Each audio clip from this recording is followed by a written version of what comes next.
सो hey everyone, तो आज की इस वीडियो में मैं आप लोगों से कुछ मेलवेयर और वायरसेस के बारे में डिस्कस करने वाला हूं जो कि 2022 के अंदर बहुत ही ज़्यादा एक्टिव हो रखे हैं इस टाइम पे, और आप लोगों को इन वायरसेस और मेलवेयर्स के बारे में जानना ज़रूरी है। तो चलिए वीडियो को स्टार्ट करते हैं।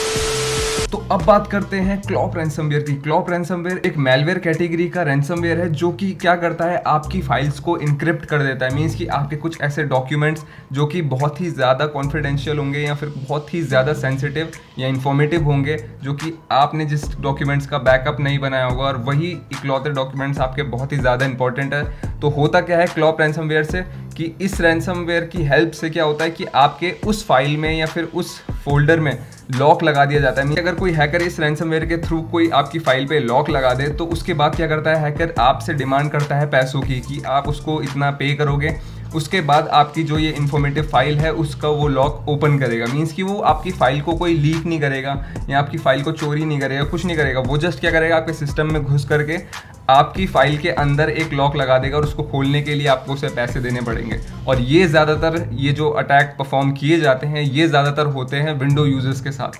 और मैं ये भी बताता हूँ कि ये अटैक किन किन विंडोज़ में ज़्यादा परफॉर्म किया जाता है। सबसे पहले विंडो 7, विंडो 8 एंड विंडो 10। और इन इंडिविजुअल विंडोज़ में ये अटैक बहुत ही ज़्यादा परफॉर्म किया जाता है। तो इससे बचने के लिए एक मेथड है कि यार आप किसी भी जैसे ईमेल के थ्रू आपको कोई ऐसी फाइल या एप्लीकेशन प्रोवाइड की जाती है जो कि क्या होता है कि एक थर्ड पार्टी एप्लीकेशन होती है और किसी स्पैम फोल्डर्स में होती है, और अगर आप उनको इंस्टॉल कर देते हो, परमिशन अलाउ करते हो, तो ज़्यादातर ये चीज़ें होने का डर है। तो इसीलिए विंडो यूजर्स थोड़ा सा सेफ रहना। तो अगले रैंसमवेयर की बात करें तो वो है hidden ransomware. Hidden ransomware basically कहा जाता है फेक विंडो अपडेट्स को।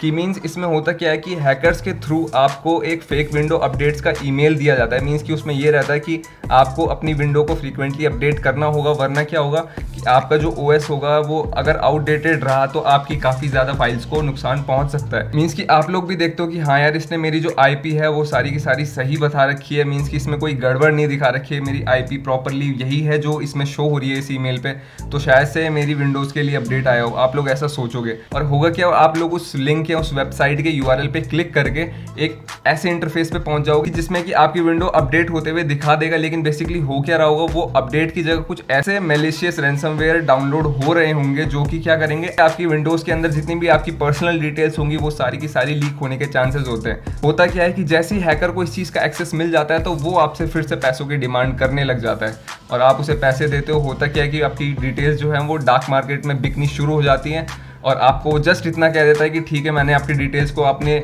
सिस्टम से रिमूव कर दिया है, तो अब आपको कोई खतरा नहीं है जब आप उसे पे कर देते हो।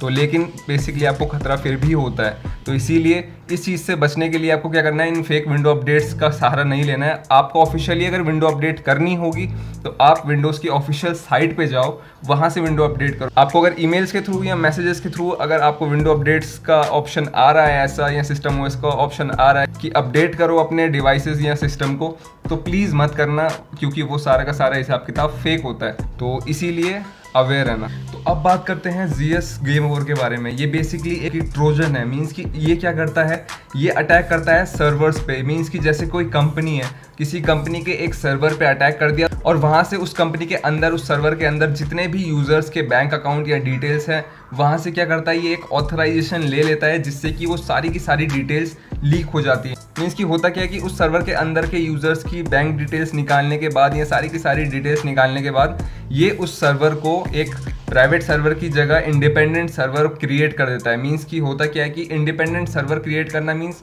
कि उस सर्वर के अंदर की जितनी भी डिटेल्स है वो सारी की सारी पब्लिकली दिखना शुरू हो जाती हैं, जिससे कि कंपनी को बहुत ही बड़ा लॉस होता है। और 70 to 75% इंडिया के अंदर जो कंपनीज पे अटैक पड़ते हैं वो यही अटैक होते हैं। तो यार ये जो अटैक होता है ना, ये बहुत ही बड़े पैमाने पे इंडिया के अंदर खासकर किया जाता है। तो जिन जिन का भी स्टार्टअप है या कंपनीज हैं वो प्लीज़ थोड़ा सा अलर्ट हो जाएं। इसमें अपनी सिक्योरिटी को आपको ज़्यादा से ज़्यादा इन्हेंस करने की ज़रूरत होती है और प्रॉपरली रूटीन चेकअप सिक्योरिटी का बहुत ही ज़्यादा ज़रूरी है। तो इसीलिए कंपनीज और स्टार्टअप्स को इस एरा में अपडेट रहने की बहुत ही ज़्यादा ज़रूरत है। तो अब बात करते हैं रैस के बारे में। RAAS, ransomware as a service. ये सर्विस एक्चुअली में कंपनीज लेती हैं किसी अपोनेंट कंपनी को डाउन करने के लिए।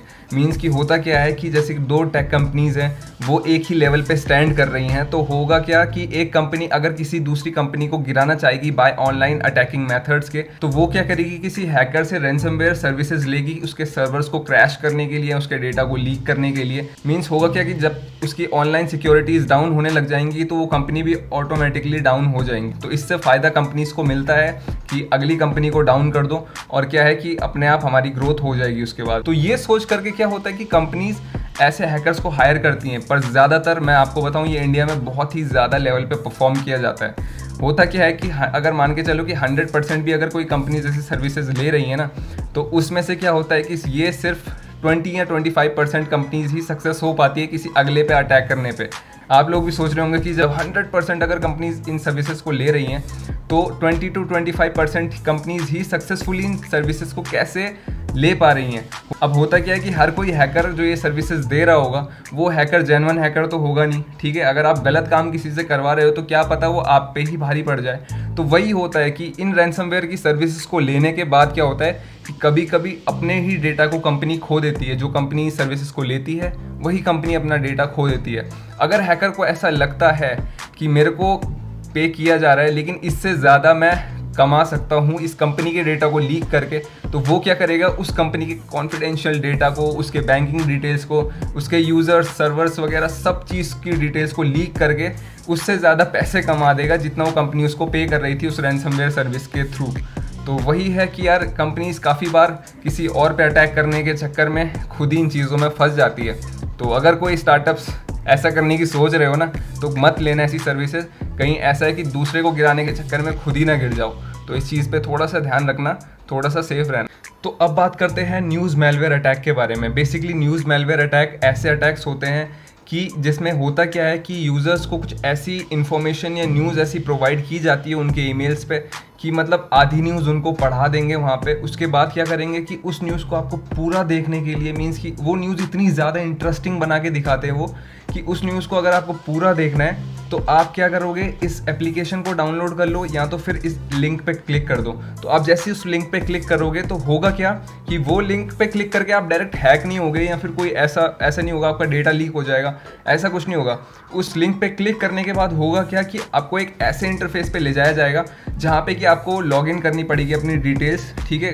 काफ़ी ज़्यादा डिटेल्स आपको उसमें देनी पड़ेंगी उस न्यूज़ को देखने के लिए। लेकिन होगा क्या, वो न्यूज़ भी आपको इतनी ज़्यादा इंटरेस्टिंग, मीन्स कि लोगों का माइंड ऐसा डाइवर्ट हो जाता है उसमें कि उस न्यूज़ को देखने के लिए वो लोग बस मतलब विदाउट एनी रिसर्च उस पर लॉगिन कर देते हैं। तो होगा क्या कि लॉगिन करने के बाद आपकी डिटेल्स तो चली जाएगी, उसके बाद आपको वहाँ पे एरर्स दिखाना शुरू कर देगा। और वो एरर्स कुछ इस तरीके से होंगे कि आपके उसमें पॉपअप स्क्रीन पे अलग अलग एड्स आने शुरू हो जाएंगे। आपका ब्राउज़र जो होगा वो क्रैश भी हो सकता है इस चीज़ के थ्रू। आपकी डिटेल्स तो जाएंगी ही जाएंगी, साथ ही साथ में क्या होगा कि आपकी जो सिक्योरिटी होगी फ़ोन की वो भी डैमेज होने के चांसेस हो सकते हैं। तो इसमें एक्चुअली में आपको करना क्या है कि ऐसी किसी भी न्यूज़ की साइट्स पे अगर चले भी जाते हो कोई दिक्कत नहीं है, लेकिन उस पर आपको अपनी डिटेल्स को ऐड नहीं करना है। आपका डेटा तो जाएगा ही जाएगा, उसके बाद फिर एक काउंटडाउन शुरू हो जाएगा जो कि बेसिकली हुआ क्या कि आपकी एप्लीकेशन, जिस एप्लीकेशन पे वो वेबसाइट खुली होगी उस एप्लीकेशन को ही वो क्रैश कर देगा।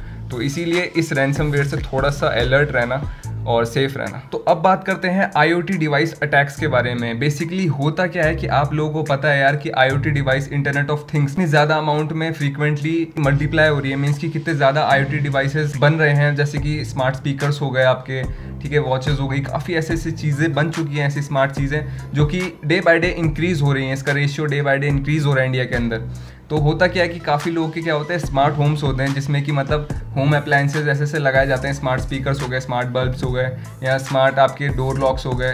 तो क्या होता है, ये एक पूरा एक इकोसिस्टम या ऐसा एक चेन बना रहता है कि ये सारी की सारी चीज़ें आपस में कनेक्टेड रहती हैं। तो होता क्या है कि जब ये चीज़ें आपस में कनेक्टेड होती है तो ये सारी की सारी किसी एक क्लाउड स्टोरेज में जाती है और वो क्लाउड स्टोरेज की सिक्योरिटी भी एक ही होती है। तो होगा क्या कि अगर आपकी किसी एक डिवाइस की सिक्योरिटी पे कोई लूप होल हो गया या वो डिवाइस की सिक्योरिटी आपकी अपडेट नहीं हुई तो वो इफेक्ट करेगा आपकी सारी की सारी डिवाइसेस को, सारे के सारे IoT डिवाइसेस को। तो इसीलिए आप लोगों को मैं ये अलर्ट कर देता हूँ, क्योंकि यार ये जो अटैक है ना ये फ्रीक्वेंटली इंडिया के अंदर बहुत ही ज़्यादा परफॉर्म किया जा रहा है। जिनके पास IoT डिवाइसेस अवेलेबल हैं बहुत ही ज़्यादा मात्रा में, तो होगा क्या कि उन लोगों को हर एक डिवाइस के प्रॉपर अपडेट्स को चेक करते रहना होगा हर हफ्ते, ठीक है, क्योंकि हर हफ्ते ऐसा होता है कि अलग अलग डिवाइसेस में कौन कौन से नए नए अपडेट्स आ रहे हैं, वो सारे के सारे प्रॉपरली चेक करते रहने पड़ेंगे आप लोगों को। तो इसीलिए क्या है कि इसमें जस्ट इतना है सिक्योर रहने के लिए कि अपने डिवाइसेस की सिक्योरिटी को अपडेट रखो और सेफ रहो। तो अब बात करते हैं फिशिंग अटैक के बारे में। देखो, फिशिंग अटैक के बारे में ना ऑलमोस्ट ये जो वीडियो जो लोग देख रहे हैं, जो कि रेगुलर देखते हैं मेरी वीडियोस, उन सभी को पता होगा कि फिशिंग अटैक एक्चुअली में होता क्या है। और जो टेक्निकल हैं जो लोग, उन सभी को पता है बेसिकली कि फिशिंग अटैक होता क्या है। फिर भी जिन लोगों को नहीं पता कि फिशिंग अटैक एक्चुअली में होता क्या है, तो उन लोगों को मैं बता देता हूँ कि ऑलरेडी मैंने काफी वीडियोस में बता रखा है, इस चीज का जिक्र भी किया हुआ है काफी बार फिशिंग अटैक्स का, कि एक्चुअली में फिशिंग अटैक वो अटैक होता है जिसमें कि स्कैमर्स और फ्रॉडस्टर्स के थ्रू ऐसा जाल फेंका जाता है आप लोगों की तरफ, जो कि क्या होता है, आप लोग उस लालच पे फंस जाते हो। मीन्स कि ऐसे स्कैमर्स फ्रॉडस्टर्स क्या करते हैं कि आप लोगों को लालच देते हैं पैसों का कि आप इतने लाख की लॉटरी जीत चुके हो, खासकर जो आजकल वो व्हाट्सएप पे चल रहा है, ठीक है, कि आप लोग इतने लाख की लॉटरी जीत चुके हो KBC में। तो आप लोगों को क्या करना है, उस अपनी अमाउंट को विड्रॉल करने के लिए, अपने अकाउंट में ट्रांसफ़र करने के लिए ये प्रोसेस करनी है, ठीक है, ये करना है। तो देखो, ऐसा तो कुछ होता नहीं है, कोई इतनी ईजिली लॉटरी वगैरह जीतता नहीं है, तो ये तो बेसिकली सबको पता है। और ज़्यादातर क्या होता है कि ईमेल्स के थ्रू फिशिंग अटैक्स बहुत ही ज़्यादा होते हैं, खासकर बैंकिंग अटैक्स होते हैं, जो बैंकिंग फ्रॉड्स होते हैं। तो वो होता है कि आपको कॉल्स आ रही हैं, ठीक है, SBI के थ्रू, PNB के थ्रू आपको कॉल्स आ रही हैं कि आपको अपना वेरिफिकेशन करवाना पड़ेगा अपने बैंक में, ठीक है, उसके लिए अपना आप ATM नंबर दो, अपना CVV वगैरह कोड दो, ठीक है, उसके बाद OTP जो आएगा वो दीजिए वेरिफिकेशन करने के लिए। उसके बाद क्या होगा, आप अपनी अमाउंट खो दोगे, काफ़ी ऐसी चीज़ें आप लोग डिटेल्स खो दोगे जो कि आपकी बहुत ही ज़्यादा इंपॉर्टेंट होती है, उसके साथ साथ आप अपनी अमाउंट भी खो दोगे। तो बेसिकली यही सब होता है फिशिंग अटैक के अंदर। और फिशिंग अटैक ये जो जाल है ये बहुत ही ज़्यादा अमाउंट में फैला हुआ है इंडिया के अंदर, मीन्स कि प्रॉपरली पूरे इंडिया में फैला हुआ है फिशिंग अटैक का जाल। तो इसीलिए यार देखो, किसी भी अनआइडेंटिफाइड लिंक पे कभी क्लिक मत करना, पहला रूल। दूसरा रूल कि किसी भी APK या फिर किसी ऐसी थर्ड पार्टी एप्लीकेशन जो कि किसी अनजान वेबसाइट पे ले जा करके आपको डाउनलोड करनी पड़ रही है वहाँ से, तो ऐसी एप्लीकेशंस का सहारा मत लेना। ये दो चीज़ें ज़्यादातर हैं। और तीसरा है कि आपको स्पैम्स ईमेल्स ऐसे कुछ मिलते हैं जो बैंक्स के थ्रू या कंपनीज के थ्रू क्लेम किए जाते हैं कि आप इतने का रिवॉर्ड जीत चुके हो, इतनी चीज़ें जीत चुके हो। उसको क्लेम करने के लिए अपनी बैंकिंग की डिटेल्स, ये डिटेल्स, वो डिटेल्स डालो यहाँ पे। तो प्लीज़ रजिस्टर मत करना। इन 3 चीज़ों का ख्याल रखना और सिक्योर रहना। तो यार आज की इस वीडियो में बस इतना ही। Thank you so much. Hopefully आपको ये वीडियो पसंद आई होगी, काफ़ी ज़्यादा नॉलेजेबल लगी होगी। चलते हैं, मिलते हैं किसी नेक्स्ट वीडियो में। तब तक के लिए be safe and be secure.